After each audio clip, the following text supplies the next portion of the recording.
We lived in a kingdom by the sea, Annabel Lee and I. Our love was a thing of legend, a bond forged in youthful passion and nurtured by the salty air. We were children then, innocent and pure, our hearts untouched by the world's cruelty. The sea was our playground, its waves whispering secrets only we could understand. Annabel had eyes like the depths of the ocean, deep and mysterious. Her laughter was the music of the tide, ebbing and flowing with the rhythm of the sea. We spent our days lost in our own world, oblivious to the passage of time. We were two souls intertwined, destined to be together for eternity. The memory of her touch still lingers, a phantom warmth on my skin. Even now, years after her passing, I feel her presence in the crashing waves, in the cries of the gulls, in the very air I breathe. Our happiness was too great for this world, a beacon of light that shone too brightly. The angels in heaven, consumed by envy, looked down upon us with scorn. They whispered among themselves, plotting to extinguish our flame. They coveted the love that bound us, a love that transcended the earthly realm.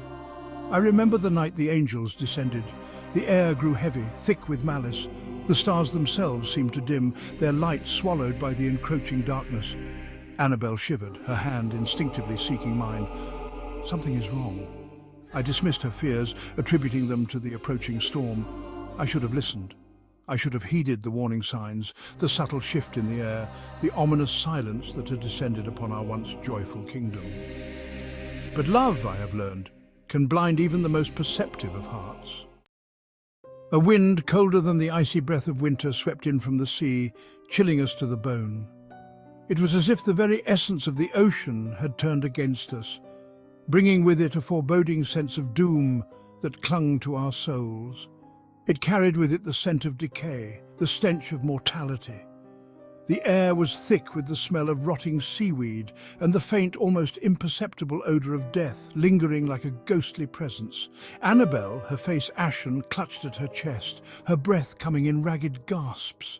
Each breath seemed to be a struggle, a battle against an invisible enemy that was tightening its grip on her heart.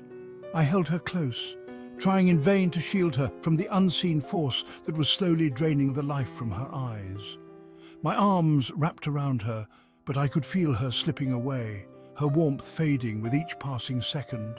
Don't leave me alone. My voice cracked with desperation, echoing the fear that gripped my heart. I couldn't bear the thought of losing her, of facing the world without her by my side. But I was powerless to stop it.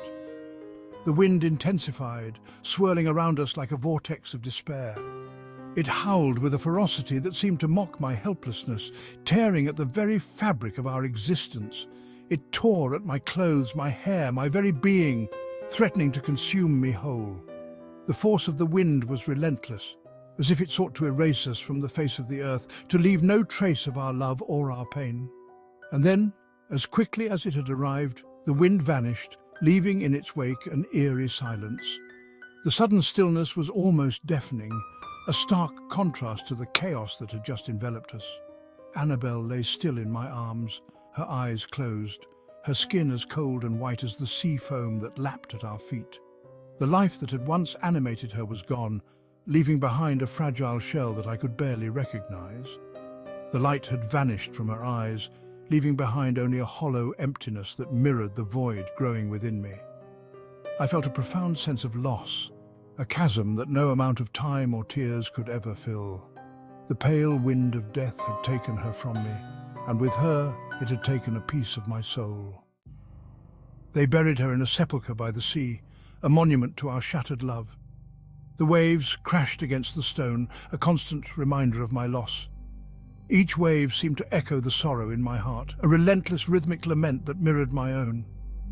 Day and night I sat by her grave, my tears mingling with the salt spray, the briny mist, a bitter companion to my endless grief. My heart a leaden weight in my chest. I could not bear to be parted from her, not even in death. The townspeople whispered of my grief, of my descent into madness. They spoke of curses and vengeful spirits, of the sea's insatiable hunger for human souls. But I paid them no heed. My only solace was in the cold embrace of the tomb, in the silence that now surrounded me like a shroud. The silence was both a comfort and a torment, a reminder of the life that had been and the void that now remained. One night, as the moon cast long, eerie shadows across the graveyard, I heard it, a voice, faint and ethereal, calling my name. It seemed to emanate from the depths of the earth, rising up through the cold stone of Annabel's tomb. My heart skipped a beat. Could it be? Was it a figment of my grief-stricken mind, or had her spirit truly reached out to me from beyond the grave? The voice was soft, almost a whisper, yet it carried the weight of eternity. I stood frozen, my breath caught in my throat as the night seemed to hold its breath with me. The air grew colder, and the shadows deepened, as if the very world was waiting for what would come next. Her voice across the waves, it was her voice. I would recognize it anywhere. The sound sent shivers down my spine, a mixture of terror and elation surging through me. She was calling to me from beyond the grave, reaching out to me across the chasm of death. "Annabel," I whispered, my voice trembling, "is it really you?" The voice grew stronger, more insistent. It spoke of our love, of the bond that not even death could sever. It whispered of a reunion, of a love that transcended the boundaries of life and death. I listened, mesmerized, my heart pounding in my chest. Night after night I returned to the sepulchre, drawn by the siren song of her voice. I would sit for hours, listening to her ethereal whispers, my sanity slowly unraveling with each passing night. The line between reality and delusion blurred, the world around me fading into insignificance compared to the promise of her return. Obsessed, I delved into forbidden texts, ancient tomes filled with dark rituals and promises of necromancy. I sought a way to break the chains of death, to reunite with my beloved Annabel. The villagers, witnessing my descent into madness, avoided me, their fear palpable in their averted gazes and hushed whispers. I cared not for their judgment. I had found a purpose, a reason to live again. I would defy the laws of nature, cheat death itself to bring her back to me. My love, my obsession consumed me, leaving no room for reason or doubt. One stormy night, as the waves crashed against the shore with a fury that mirrored the tempest raging within my soul, I stood before her tomb, armed with the knowledge gleaned from my arcane studies. Tonight, I would defy fate itself. Tonight, Annabel would be mine again. The ritual was long and arduous, filled with incantations and sacrifices. But I was undeterred. My love for Annabel fueled my resolve, pushing me forward even as my body screamed in protest. As the final words of the incantation left my lips, the earth trembled and the sea roared in response. A chasm opened beneath her tomb, swallowing the stone structure whole. From the depths of the abyss, a cold, ethereal light emanated, beckoning me closer. I did not hesitate. I plunged into the darkness, eager to embrace my destiny. The world dissolved around me, replaced by an icy embrace. I sank through the depths, surrounded by strange, luminescent creatures that darted in and out of the darkness. Down, down I went until I reached a magnificent palace bathed in an otherworldly glow. This was her kingdom, the realm of the drowned, and I had come to claim my queen. She awaited me within the palace, more beautiful than I remembered. The palace itself was a marvel, an ethereal structure that seemed to pulse with a life of its own, its walls shimmering with an otherworldly glow. But her eyes held a chilling emptiness, a void where love had once resided. Those eyes, once filled with warmth and affection, now stared back at me with a haunting vacancy that sent shivers down my spine. She was a phantom, an echo of the woman I had loved, her soul forever bound to this watery grave. The transformation was both mesmerizing and tragic, a stark reminder of the price we had paid for our forbidden love. "You have come," she said, her voice a hollow whisper. It was as if the very water around us carried her words, amplifying the sorrow and longing in her tone. "You have defied the gods themselves for me." Her words were a testament to the lengths I had gone to, the sacrifices I had made, and the divine wrath I had incurred. "I would move heaven and earth for you, my love," I replied, reaching out to caress her cheek.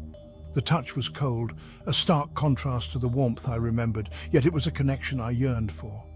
"Then join me," she whispered, her lips brushing against my ear. Her breath was like a ghostly breeze, sending a chill through my very soul. Stay with me here in my kingdom forever. Her plea was both a command and a desperate request, a binding promise that echoed through the watery halls of her domain. And so, I did. I surrendered to the pull of her world, allowing myself to be enveloped by the cold embrace of the ocean. I pledged my love and my life to her, sealing our pact with a kiss as cold and unforgiving as the depths of the ocean itself. The kiss was a binding contract, a vow that could never be broken. The sea, once our playground, had become our tomb, its depths reflecting the chilling truth of my eternal devotion. The waters that once brought us joy now served as a constant reminder of our eternal bond. I would spend eternity with my beloved Annabel, but at a terrible cost. The weight of my decision pressed down on me, a burden I would carry for all time. For in death, she had become something otherworldly, something terrifying. Her transformation was a stark contrast to the woman I had known, a haunting figure that both captivated and frightened me. And I, in my desperate love, had surrendered my soul to her embrace. Our love, once a source of joy, had become a dark and binding covenant, sealed in the depths of the ocean.